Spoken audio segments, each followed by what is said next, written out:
This is Linda, and I'm with the Care Optimized team, along with Joel and Crystal. We combined with El Rio's IT training staff, Sherry, Angie, Julia, Andrea, and Kyla, to bring you some of the 5984 enhancements and upgrades for the system. So I'm going to do a PowerPoint and some of the new features within the system. So this is a core provider training. We're going to start with the demographics template. We have new SOGI information that will be added to the system, sexual orientation, gender identity. So on demographics team providers, I know you don't go to the demographics, but I want you to show you where this information lives. We have gender identity, sexual orientation, and the preferred pronoun here. You can see a list of preferred pronouns and your sexual orientation options. For either, let's say a patient comes in and they're just not comfortable with talking about this information at the front desk. If you need to access the information or add the information, you're going to go to your histories template. You'll go to credential and you'll be able to add the information there. It is bi-directional, so we can add it from the EHR and it populates PM, or it can be in PM and it'll populate the EHR. Next, pre-visit planning template. It's going to be found on the left-hand navigation, so I have to choose a screen. What you're going to do is go to Tools, Preference Templates, and you'll add the pre-visit planning to your template chooser. The pre-planning really allows the provider and staff to do a huddle, either the evening before or in the morning, and document or create a work list of what you want to accomplish with the patient when they come in that day. The thing I really like about it is this work lister. When you open it up, the first thing you're going to see are your care guidelines. So you can check on anything that's due and say add to work list. Okay, so you're building your work list. There's another section that has check boxes. So you can go and say, make sure you do the medication reconciliation, read old labs, that type of stuff. So you're really creating a work list that the provider can use and work off of when the patient actually shows up for the visit. So new pre-visit planning template. On most of the new templates, or all of the templates, you're going to find a new section for risk level, care, and contagion risk. The risk is the risk level you've already been using, and I'm going to go down and show you what this looks like.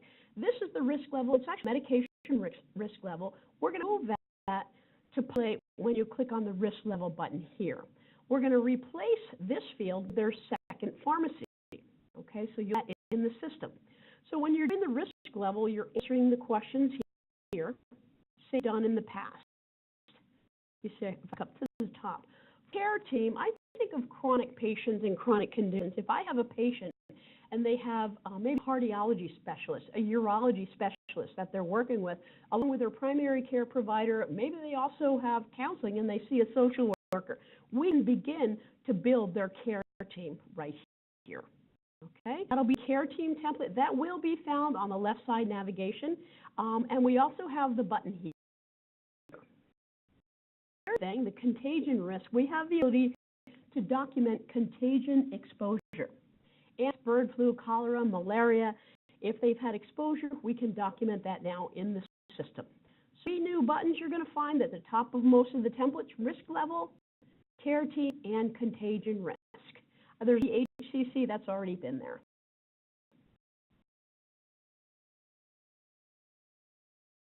With lines, we have a new function. If you're adding a colonoscopy or mammogram and you have the results, you can go into the care guidelines, click and add the results, and that's automatically going to update the diagnostic history.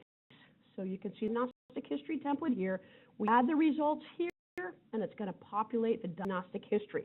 We don't have to document it twice. We do snooze and acknowledge button. What currently happens is if you have an alert and it comes up and you just keep moving through the templates, every time you click another template, that alert's going to come up. What you want to do is you can come in and snooze that alert. The other options here, 72 hours. If you snooze, when you go through the encounter, you're not going to get that alert pop up every time. So you can snooze and acknowledge that alert. And bigger features this year is the spell check within the template. If a space where you can free text in the system, you're going to be able to go in and do your spell check. It simply will underline the word that's spelled wrong in red. You right-click, pick the correct word, and that's going to add it to the system. If it's a medical word and it doesn't recognize the word, you can add it to the dictionary, and it'll always be there. So really nice new feature is spell check within the templates of the EHR. We've always been able to document reaction and severity, but we've never seen that show on a grid. Now we can see the allergies module, the reaction and severity, whatever we populate in there will show in the allergies grid. History almost the same. We've always been able to document if a family member is alive and well, but it never showed in the grid. We would just have a blank line. Now you can go in and say that a family member is alive and well, and you'll be able to see it in the family histories grid. And for history, we have tobacco use, and we have a full new template for vaping use.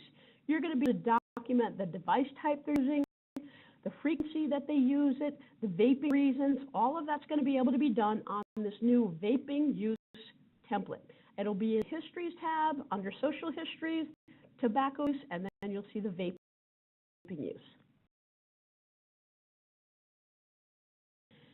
Took away some of the save buttons, and they created an OK and cancel. So what's going to happen, if I were in here and I added the alcohol section, I don't see where I'm supposed to save the template. So I'm afraid to move on. So what they did, used to be a save button way up top there or all the way down the bottom. And you don't have to worry about it. The OK and cancel is at the bottom of the template, and that's always going to be visible. So in one of these sections here, and you've added information, to save it, you simply click OK. The OK takes the place of that save now.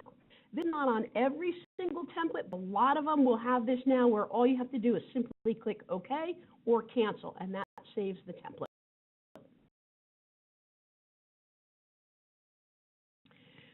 Tab now, we have a section for problem list. It used to be that the providers had to go out to the problem module, add their problems. It would go to the bill module, and then you'd have to copy over and add it to the problem module. It made it much, much easier. The providers can use a template now. You go to the History tab, and you'll go to the Problems list. Most of the providers said they really like about this is they can add the diagnosis, but they can give it their short description. I prefer to see it come as GERD. So the provider added their diagnosis, the SNOMED description, and they are going to see it in the system as GERD. You can also come here and mark it as chronic. It's really important that you go in, anything you want as a chronic condition, you have to mark them as chronic condition because there's a new chronic conditions template, and if they are in the problem list and not marked as chronic, you're not going to see them in the chronic conditions list. So on the history template, you have a new problem list. You can come in here, add your SNOMED description. You can change the problem description to a shorter version, and you can mark them as chronic. As I go, which is going to be the chronic conditions, again, it's important that you mark your problems as chronic. As we've had the chronic conditions HPI, which I'd say at training, 95% of the providers say they don't like it. It was easy to follow. We're probably going to remove the chronic conditions button from here and add a different reason for visit, and the providers can use this chronic conditions here. The main thing to remember is you can only use one of these within an encounter. You can't use both. So MA comes in and populates chronic conditions. You're not going to be able to use this template here. So what I suggested in both trainings is that the MA's nursing staff and the providers get together and determine what is workflow that you want for chronic conditions. One of the things I've always seen in the past, and it really bogs down the providers, is it'll come in here and it'll say diabetes, hypertension, hyperlipidemia, and obesity. The providers don't want to have to open 4 separate HPI templates and complete those. With this chronic conditions template here, if your problems are marked as chronic, they're going to show up in a list here. You'll add problems from here. So if you've got to the chronic conditions, oh, I forgot to add the GERD, you can add that right here from the problem list. You don't have to go out to the problem module. It's also marked as chronic. The nice thing is when you come in here, if there are, you can see most recent note by current user. If I'm the current user, if I had notes, I'd see them here. Or you can see the most recent note or view all notes. If there's a note in here that was from previous and you've been saying the same thing, diabetes uncontrolled, patient not following diet prescriptions, you can hide that and move it over to the HPI. No sense in having to write that all over again, okay? So this section is for your HPI. If you have notes from previous visits that are going to be the same, move them over. You can document your patient details, your provider details, and then on the bottom is add assessment to current encounter, to today's encounter. And with all those chronic conditions, you're done with that section. When you get to assessment, all of that information is going to be there. So it's the new chronic conditions template. I really urge you to get in and try this. It's going to make the flow a lot easier. Remember, you can only use chronic conditions HPI or chronic conditions template on the button. You cannot use both during an encounter. We have vaginal bleeding template. It's not new. What they've done is added a new quality section. So when you come, you know, the radio buttons are always for E&M coding points. You want to have at least 3 or 4. So I can now come in and have some more options because I can document the quality.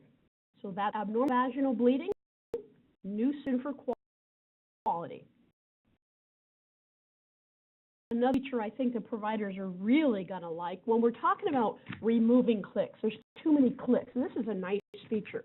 When you go through your visit and you're down to the assessment and plan, but I haven't added any assessments yet, you have an option to click on DX AP history, and this is going to bring up a history of your previous diagnoses and plan.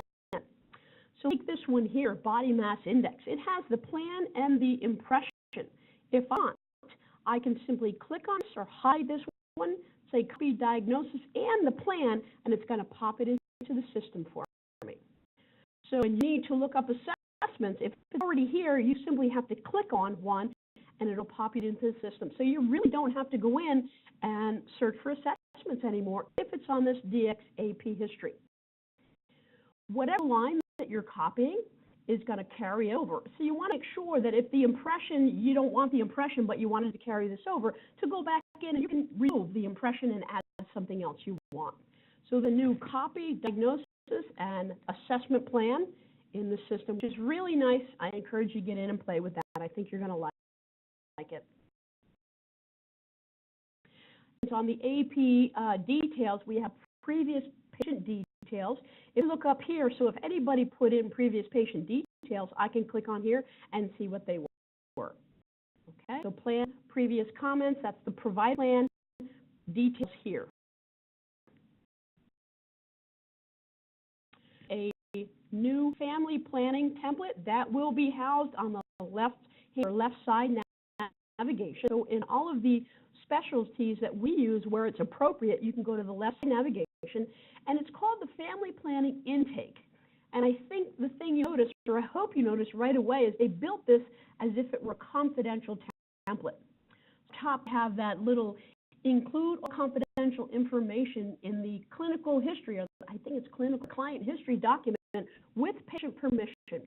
So you talk about family planning, you're going to let them know they're going to document this information, and you're going to ask them, do you want this to show on our master IM or not? If you want this information to show in the master IM, you click this button. If you don't want it to show, you add the information. It'll stay here, but it's not going to show on the documents. Okay. Key here is it's a medical records pop-up template. It's a confidential template. You need to check this box up here if you want to add that information to the master IM. New family planning template on the left navigation. IMO diagnosis search tool. You're currently using one version of IMO. We're going to another one, has a lot more features that you can use that will be discussed in another presentation. So I'm not going to go into that now. There will be another WebEx presentation for the IMO search and all of the new features for that. In the module, there's some really nice new features. This one, not so much, but I just need to let you know that it's there. Liquid medication has to be dispensed in milliliters, okay? Moving forward, if you go to dispense some Robitussin, you're going to put in how many milliliters, and you'll be okay. You'll be able to dispense it. You can, I want them to have Robitussin, I want them to have 1 bottle. You're going to have to Google or whatever you need to do to find out how many milliliters is in that bottle. What I really suggest that you do when you're going to run into problems or issues is if you saved any medications, liquid medication, and you saved it as dispense 1 bottle, what you can do is go into your saved or your favorites, right-click and edit that SIG, and ensure that you change the bottle to the milliliters for that SIG. Okay? We also do statuses up here in our medication bar across the top. Our fill status. The pharmacists now have the ability, if they receive a prescription, they can send back a status. So I imagine one of those, as soon as they receive the prescription, it's going to be pending, that the prescription is pending. And then after that, when it's being sent back, you might see sent. I honestly don't know what the messages will be exactly coming back. And you need to add this to your top grid. Okay, what you would do is click on Grid Preferences, and on the left-hand side, you're going to find RX Fill Status, and you're going to move it over to the right so it's visible. And then you may want to move it up so it's not way down here where you can't see it. Move it up over here where you can see it. Okay? So liquid medication has to be dispensed in milliliters, and we have the new RX Fill Status on the tool here. There is a new prior auth status. I don't suggest loading it now. We've not decided whether we're going to use that or how it's going to function in our system. The feature is, go back. There's 2 really nice features now I think you'll like. Medication reconciliation from the module. Provider can now go in, work with the patient, stop a medicine, add new medication, and that's considered medications reconciled. If your staff and your nursing staff are going through and they're still doing the regular medication reconciliation, they'll go through and there'll be a checkbox in here, which means you don't need to go in, or you know that medicines were reconciled. You have to look to see if something needs to be stopped or updated, what have you. If you're on doing it, when you're done, you simply have to click here, and that will take care of your meaningful use measures for medications reconciled. That's going to be right at the top of the medication module. The next one I really like is the PDM access from the medication module. A lot of times if you want to know what medications the patient's on, what they've gotten from other providers, that type of stuff, you come out of the system, you have to go out somewhere, look that up, and then come back.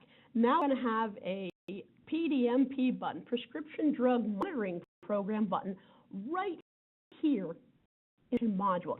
Now this is something that El Rio had to register for.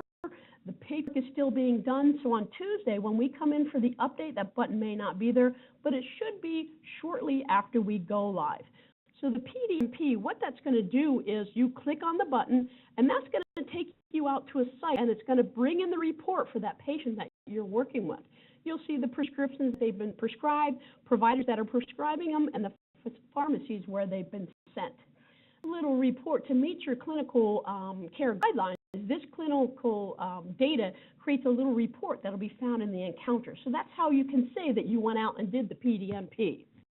So that prescription monitoring, you click on a button, you'll be able to go out and see the controlled substances that the patient has been prescribed. The procedure template, you now go in and put in 1, 2, 3, 4 descriptions. In the past, you could do only 1. So they've updated it. We have 4 lines. So if you have ICD or CPT codes you want to add here, you could add up to 4. So the generic procedure template has been updated. And new template for contraceptive device. So all providers that are using the Nexplanon, you document the pre-procedure care, the insertion, and the post-procedure care. All is done on one template. And typically what's been done in the background previously is the IT training staff is going to go in and create the defaults for these. You really are not going to have to build these on your own. When you go in to take a look, click on what I call the little blue starburst. All of those Nexplanon defaults have already been built for you. So you make sure that they're in the system for you. So that new contraceptive device template has been given a new boost. You're going to find patient education and the button more places in the system so that you can access patient education. You can still do file patient education. If you want, you can go to the left side navigation, and down the bottom where you usually see print and preview, there's a new patient education button. There's also one on the new My Custom Plan. What they've done is they've added a cart to the patient education. So if you look up your patient and it gives you 5 or 6 options for patient education, you can select 1, 2, and 3 and add them to the cart here. So it pulls them, just like the medications. If you have to add 3 meds, you're not going to add 1 med and then go complete it and come back and do the second med and complete it. You'll come and grab all of the patient education you want and throw it into this cart. So for providers, you don't need to go any further than that. If you add the patient education into the cart, checkout staff is going to go ahead and add them to the encounter and print them off to give to the patient. So only if you're a provider that does not have that checkout staff help, you come in, you get things into the cart, you would print them, and you would save them to the encounter or your patient. So that's education. On the navigation, there's a new template called Patient Health Data. And this one is new, and it's kind of hard to figure out what the providers might want here. But what this template does is allow you to go out to any URL on the web and pull patient data. And I'll explain what I mean by pulling in patient data. So what I do is I'm going to describe this using my Fitbit. Okay, I'm a patient, I have a Fitbit. So we've set up in the system, just like the advanced directives here, we've set up a line where you can go out to www.fitbit.com. So my provider said, Linda, you know, you've gained a couple pounds. What I want you to do, you have a Fitbit. I want you to make sure that you're doing 10,000 steps a day. Okay, and I track it. I'm going to use your Fitbit data to track and see how you're doing. Also added in here my calorie counter, which is a free website. You can encourage patients to go out to this free website and sign up. And then, you know, when I come back in a month, my provider says, I'm going to go out to your Fitbit or the My Calorie Counter and see how you're doing. So they're going to click on the Fitbit.com. They're going to say Access Link. So when they click on Access Link, it's going to take them out to the Fitbit.com, and then you're going to put in the patient's user ID and password. So you have the ability to look at the data on the Fitbit.com. It is going to take all of the Fitbit data and pull it into the Master IM or into the EHR system. What it's going to do is there's a remarks section here. The person's going to come in here and type access the patient's Fitbit data and My Calorie Counter. Within 2 weeks, she was up to doing 8,000 steps per day. I really need her to add that 2,000 steps, and I give her 2 more weeks. I checked her calories on mycaloriecounter.com. She's gotten down to 1,200 calories a day, which is exactly what I wanted. Whatever the provider puts in the remarks here is what's going to show in the Master IM document. So it goes out to these websites. It doesn't pull anything in from the websites. You're just taking the data from the remarks for the provider here. Okay? It's going to be on the left-hand navigation. We're not sure how a provider may fully use this yet. I don't know that a provider has 15 minutes to go out and check somebody's Fitbit or calorie counter. The nurse and the dietitians loved it. So this is something they will use actively. For you could also let us know, is there a URL out there where you might have patient data and this would be beneficial? Okay, so that's the patient health data, and that will be linked on the left side navigation. Clinical course. We have an HQM button here, and we QR and patient CQR. When you're logged into a patient and patient CQR, clinical quality measures, it's going to tell you what clinical quality measures you can meet during this visit. Okay, so maybe you need to do med reconciliation. Oh, that's right, let's go do the med reconciliation. So you're meeting the clinical quality measures. So it shows you right here what options you have for that visit for this patient. And if logged on to a patient, you have the ability to go to the provider CQR. And what that's going to do is show you the measures that you're signed up with and how well you're doing on those measures. So you can use both of these to really improve on meeting your clinical quality measures. And this is in the system real time, which is nice. You can see those right away, where you need to go ahead and meet your clinical quality measures. We're going to move to pediatric providers now. In the pediatric system, we now have a well-child soap. And this is designed for a provider to come in, start at the reason for visit. By the time they're done with their assessment and plan, they're done with that visit. They shouldn't have to go to any other templates to complete a well-child soap. I didn't take a look at the well-child soap. It's lined up a little bit differently, but it still has reason for visit, assessment, and plan at the end. You're going to still have your anticipatory guidelines or guidance there. One thing, though, that when you go in, the patient's age is going to be up at top. Okay, so if you need to change that age for anticipatory guidance, the anticipatory guidance is way down the bottom. Make sure you look at the patient's age, and if you need to make adjustments, you're going to have to go up to the top to be able to do that. That is the new well-child soap within pediatrics. Other adjustments include Fenton growth chart. When we have premature babies, they're going to go to the Fenton growth chart. So if you go in and mark the baby as premature, you get the Fenton growth chart instead of the standard growth chart for children. The other issue for pediatrics is the bone age details. When a diagnostic result comes in, it'll get populated into the system, and the provider has the ability to come in and document the bone age for that pediatric patient. So pediatric enhancements, ones that's not in here that is still new within the system, you have the ability to document the tear weight. If we have a child come in with disability, and maybe they come in a wheelchair with the tear weight template, which is right in the system under the vitals, they would be able to go in and document the tear weight. The wheelchair weighs this, which makes the patient weigh this, so you'll be able to tell what the patient's real weight is without the wheelchair. Walkabout is a split screen, and then I'm going to take a pause and I'm going to log into the system and show you how some of these new features work. The split screens is not a new feature within NextGen. This has been in there since they started. It's a Windows function. You have the ability to bring up two different templates. So we have chronic conditions here and orders module. If I right-click on the module, it says give me a new vertical tab group. I see my orders module on the left and my chronic conditions on the right. I could be in here in my most recent note and documenting the lab results. So to split screen, I'm now going to log on and show you how that's going to work and some of the other new features that we have. So hold on 1 second.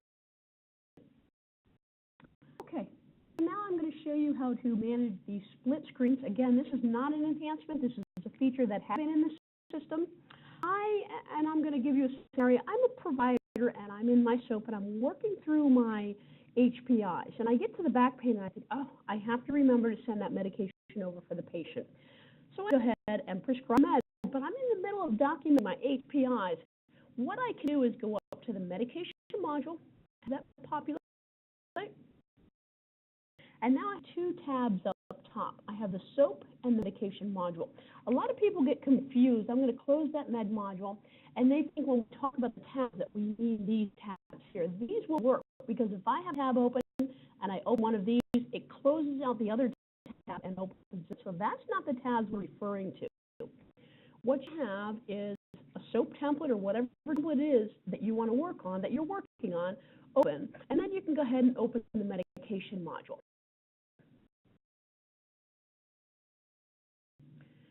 So the module's open. I have two new tabs. I'm simply going to right-click and new vertical tab group.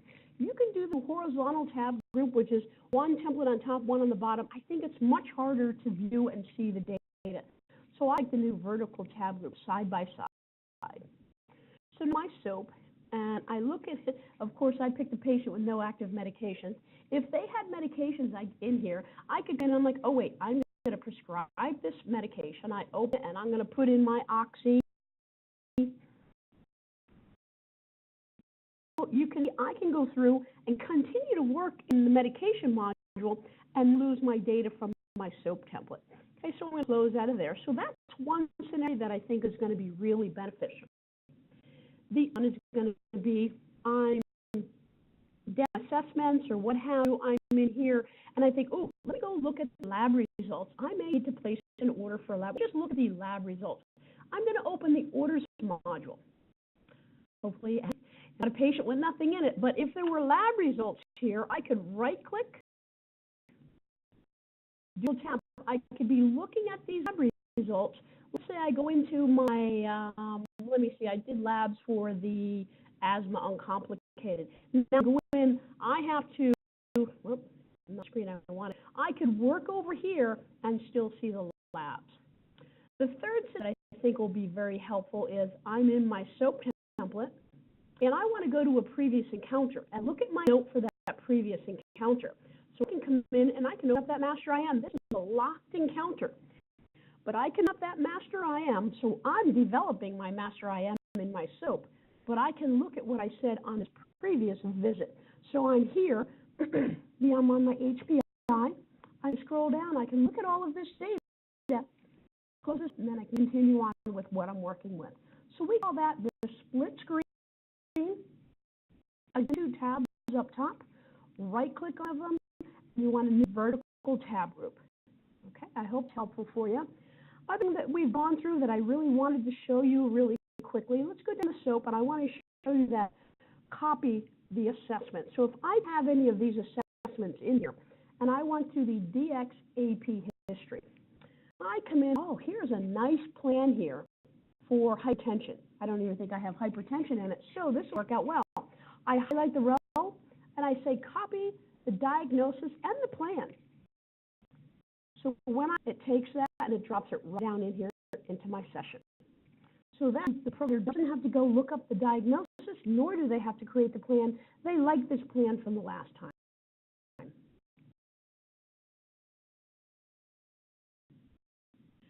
If I look on the left side navigation, down here my care plan and data, so those are 2 of the templates I talk about. You're going to find those on the left side navigation. You're also going to find access to the family planning intake template. So the family planning intake template will be there. And if you do file, close patient, I'm a pediatric patient just for the heck of it. See who I can hear.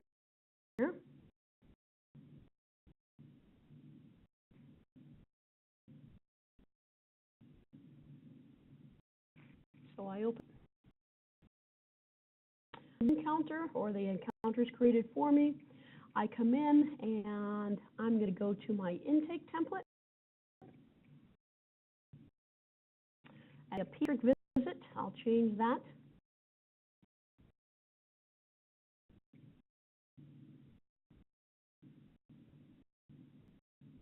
And child visit. See that pediatric well child soap. If I come up and click on the well child soap, oh, I always forget allergies. You have to do that for JCO. You have to do your allergies first. Let me go find that box. Allergies. I just want you to see the difference on the well child soap and how you can get through that visit. So I'm going to collapse all the panels so you can see what. Here we go. So we have general, vital signs, immunizations. You'll do your screening. Reason for it, review of systems, physical exam, and assessment and plan. You've got that copy DX here. And if you open up all of these templates here for immunizations, you've got screening information, screening labs, health promotion plan, reason for visit, review of systems, physical exam, assessment, and plan. Here you have access to that anticipatory guidance. Remember, the patient's age is going to be, I believe, up top. Here's your patient's age here. All right, so that's a well child soap. Remember, we also had the Fenton growth chart and the bone age details that you can add. And that's going to end our presentation for today. Thank you very much.